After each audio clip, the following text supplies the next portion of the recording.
Hi, I'm Scott Engel, Managing Director of RotoExperts.com. I am the king, I am fantasy, and I'm here ready to share with you my waiver tips for this week. A lot of teams on buys this week. It's going to be very challenging, so you won't have ideal options. You got to hit the free agent list hard. And don't be afraid to start players who are not ideal. And we start with John Kitna, who has a good matchup this week against the Jaguars with Tony Romo out. Look, Kitten is a veteran quarterback. He does handle the ball like a bar soap. He does throw into double coverage a lot. He's kind of hard-headed, but he does make plays. He can get the ball to his receivers. You can do a lot worse than John Kitna.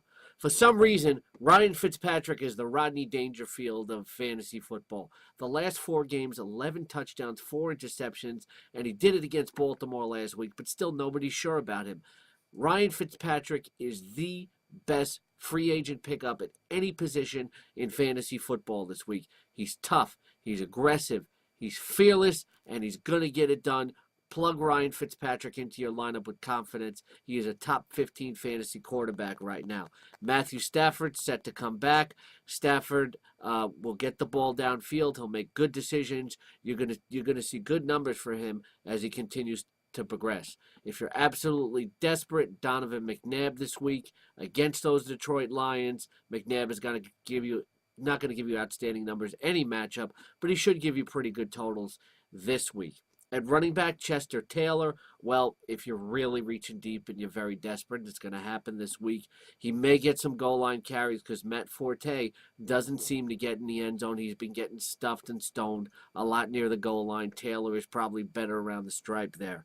Kenneth Darby, pick him up as insurance in case Steven Jackson can't go. Darby could give you some decent numbers this week. Justin Forsett against the Oakland Raiders. If he does have speed, he can give you some decent yardage, and maybe he can even score from maybe outside 5 yards out. You never know with Forsett, even though Lynch is going to be the main man. LeGarrette Blount, he runs high. He's going to expose himself to some injuries, but you're not going to get perfect guys off the free agent list this week.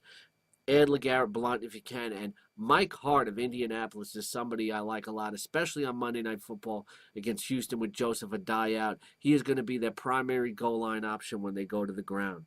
And wide receiver, again, dig deep. We don't know how healthy Anthony Gonzalez is going to be with all the injuries in Indianapolis. Take a flyer on Blair White. Peyton Manning can make anybody look good, and he looks for White when he's in the green zone, which is the 10-yard line and in. Anthony Armstrong against the Lions. He's not consistent, but again, you got to scrape this week. Start Anthony Armstrong. David Geddes is going to be a hot pickup. Roll with him if you have to. We don't know if the consistency is going to be there, but you got to roll the dice. Lee Evans is going to be a big pickup this week. We've seen inconsistency from him in the past. If you're lucky enough to get him with a top waiver pick, you got to roll with Lee Evans and also Jordan Shipley of the Cincinnati Bengals as Carson Palmer spreads the ball around pretty well. I'm Scott Engel. Again, I am the king. I am fantasy, managing director of RotoExperts.com, and I'll see you this Friday with my royal tips.